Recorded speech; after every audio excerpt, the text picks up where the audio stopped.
Perkenalkan, nama saya Dalpan Rohida dari Fakultas Tarbiyah, Prodi Pendidikan Agama Islam, semester 3B, Institut Kiai Haji Ahmad Sanusi, Sukabumi. Dibuatnya video ini untuk memenuhi tugas mata kuliah Fikih Muamalah Jinayah dengan dosen pengampu yaitu Bapak Dodi Suhardi, SAG, MH. Baik, di sini saya akan menyampaikan mengenai pengertian ruang lingkup fikih jinayah. Fikih jinayah atau jarimah dalam istilah hukum sering disebut dengan delik atau tindak pidana. Dan jinayah merupakan bentuk verbal non-masdar dari kata jana. Secara etimologi, jana berarti berbuat dosa atau salah, dan secara terminologi, kata jinayah ini mempunyai beberapa pengertian, yaitu seperti yang diungkapkan oleh Abdul Qadir Audah, bahwa jinayah adalah perbuatan yang dilarang oleh syara, baik perbuatan itu mengenai jiwa, harta benda, dan lainnya. Jinayah dibagi menjadi 3 macam. Nah, yang pertama ada jarimul kisos, adalah kejahatan yang dapat dikenai hukuman kisos atau diat. Kisos artinya balasan yang sepadan, yaitu hukuman yang dijatuhkan kepada pelaku seperti perbuatan yang telah dilakukannya kepada korban. Nah, misalnya itu hukuman bagi perbuatan dikisos dengan cara dibunuh, hukuman bagi pelaku yang menyebabkan orang lain cacat dikisos seperti perbuatannya. Misalnya kisos mata dengan mata, tangan dengan tangan, dan seterusnya. Kisos diatur dalam Al-Quran, surat Al-Baqarah ayat 178. Bismillahirrahmanirrahim.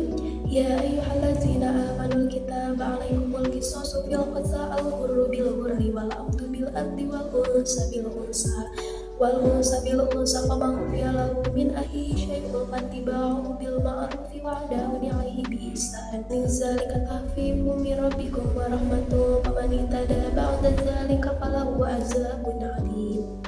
Yang artinya, hai orang-orang yang beriman, diwajibkan atas kamu kisos berkenaan dengan orang yang dibunuh, orang merdeka dengan orang merdeka, hamba dengan hamba, wanita dengan wanita.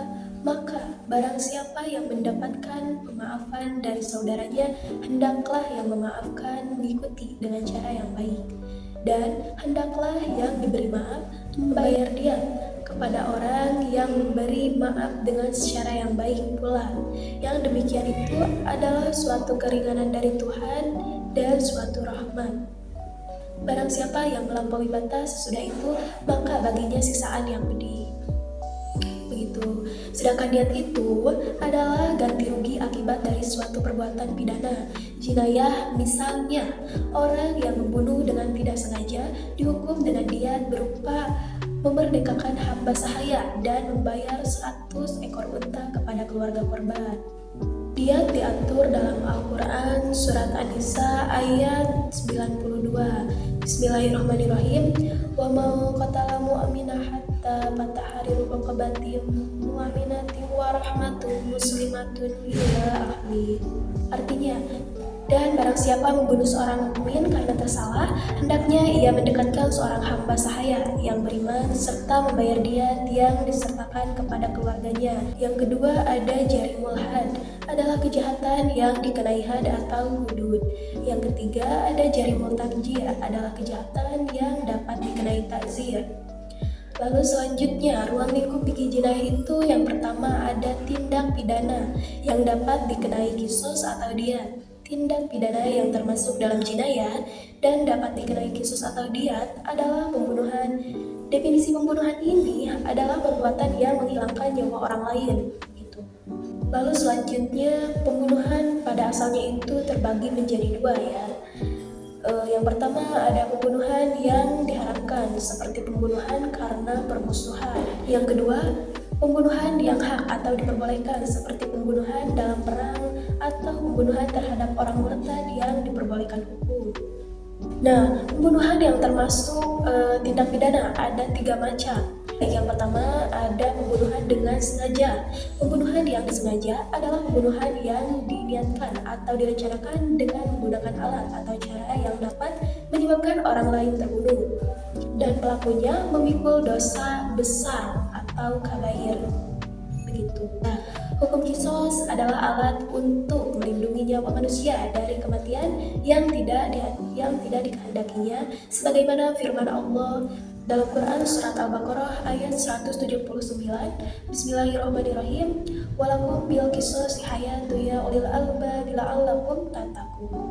Artinya, dan dalam kisos itu ada jaminan kelangsungan hidup bagimu, hai orang-orang yang berakal, supaya kamu bertakwa. Yang kedua, ada pembunuhan yang tidak disengaja. Pembunuhan tidak disengaja adalah pembunuhan yang tidak dimaksudkan untuk membunuh karena salah sasaran atau ketidaktahuan si pelaku sehingga secara tidak sengaja menghilangkan nyawa orang lain.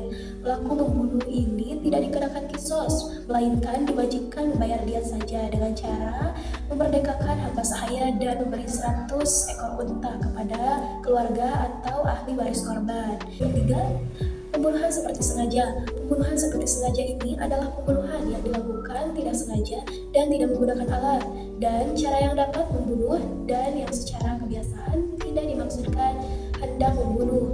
Misalnya seorang memukul dengan lidi dan yang dipukul ternyata mati. Pelaku pembunuhan ini tidak dihukum kisos, tapi harus membayar diat saja begitu.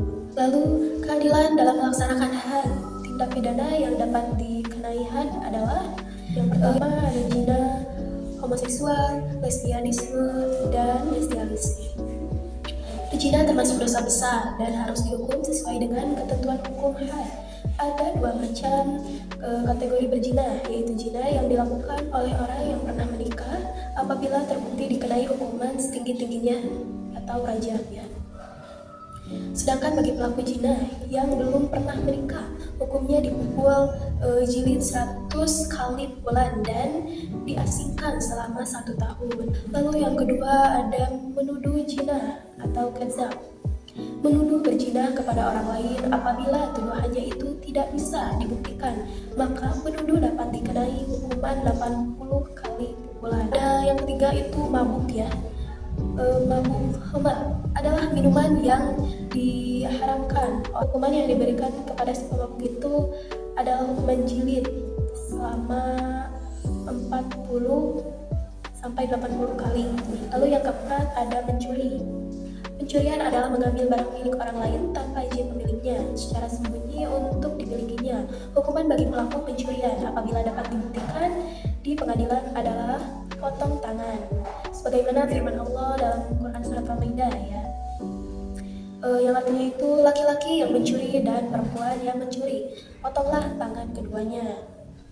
Mungkin itu saja yang dapat saya sampaikan materi mengenai pengertian dan ruang lingkup fikih jinayah pada kali ini. Semoga apa yang saya sampaikan bisa bermanfaat. Mungkin cukup sekian. Wassalamualaikum warahmatullahi wabarakatuh.